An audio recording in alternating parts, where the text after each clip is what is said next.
Assalamualaikum warahmatullahi wabarakatuh. Perkenalkan, kami dari kelompok 7 mata kuliah Hukum Pertambangan akan membahas materi mengenai pengenaan pajak dan royalti pada sektor pertambangan.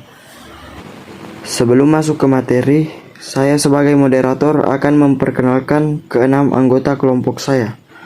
Yang pertama, Atalia Amalia Mahmid. Yang kedua, Yulita Libah. Yang ketiga, Andi Ikram Fadil. Yang keempat, Maryam Kambungu. Yang kelima, Yulianti. Dan yang keenam, Agung Andrianto Usman. Baiklah, kami akan masuk ke materi bagian pertama, yaitu kebijakan pajak terhadap kegiatan usaha pertambangan berdasarkan Undang-Undang Pertambangan, Mineral dan Batubara.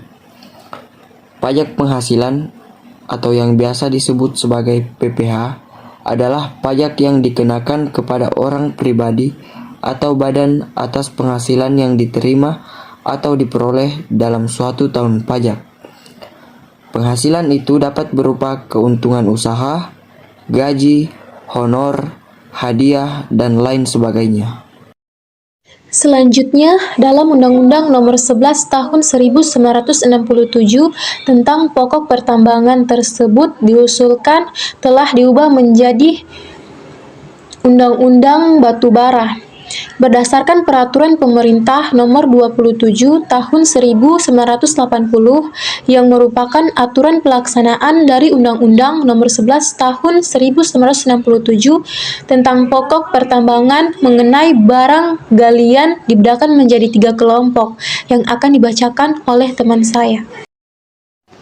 Kelompok pertama, golongan bahan galian strategis, antara lain bitumen cair, lilin bumi, bitumen padat, aspal, antrasit, batu bara muda, uranium, radium, thorium, nikel, kobalt, dan timah.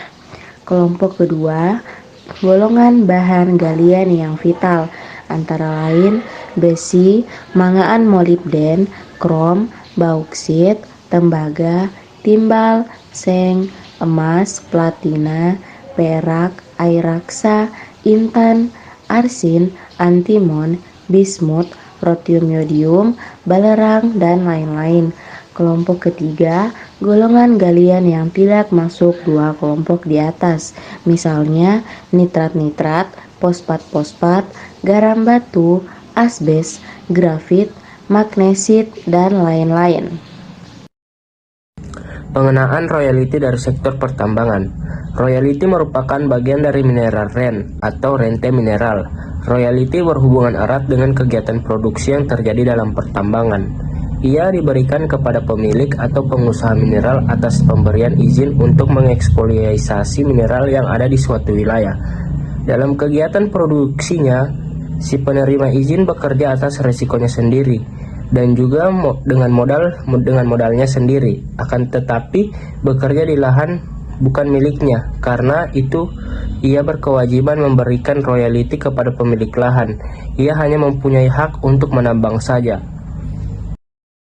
Sementara itu, pajak pertambangan masuk dalam skema mineral fiskal, dalam arti masuk dalam skema penerima negara berupa pajak.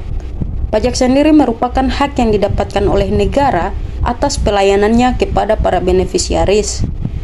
Dalam sistem perpajakan, si penerima izin membayarkan sejumlah uang atas kegiatan yang dilakukannya dan atas izin yang didapatkannya, serta tidak diperhitungkan atas besar kecilnya kegiatan yang dilakukannya.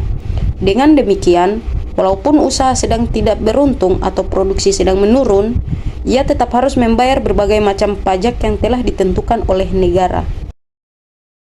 Pada slide selanjutnya, yaitu dalam pasal 128 ayat 1 dan ayat 2 Undang-Undang Nomor 4 Tahun 2009 tentang pertambangan mineral dan batu bara yang telah diubah dalam ketentuan pasal ke-39 Undang-Undang Nomor 11 Tahun 2020 tentang Cipta Kerja, yang selanjutnya disebut Undang-Undang Minerba.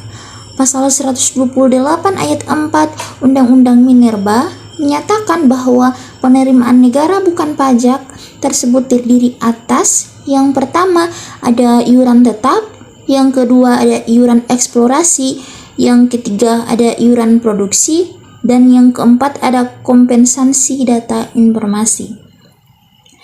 Nah, kemudian kita masuk pada penjelasan.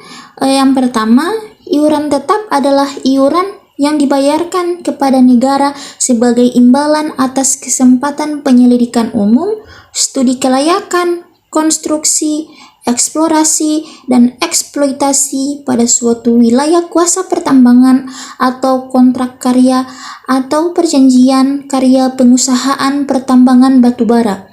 Kemudian yang kedua ada iuran eksplorasi, yang dimana iuran eksplorasi adalah iuran produksi pemegang kuasa usaha pertambangan atas hasil dari kesempatan eksplorasi. Yang ketiga ada iuran produksi, yang dimana iuran produksi adalah sejumlah uang yang harus dibayar atas setiap penjualan produksi tambang oleh pemegang kuasa pertambangan kepada pemerintah yang besarnya ditetapkan melalui peraturan pemerintah. Yang keempat ada kompensasi data informasi. Formula perhitungan harga kompensasi data informasi wilayah izin usaha pertambangan dan wilayah izin usaha pertambangan khusus disusun berdasarkan data hasil kegiatan penyelidikan dan penelitian dan atau kegiatan eksplorasi. Demikianlah materi kelompok kami. Saya mewakili kelompok 7 mengucapkan terima kasih. Wassalamualaikum warahmatullahi wabarakatuh.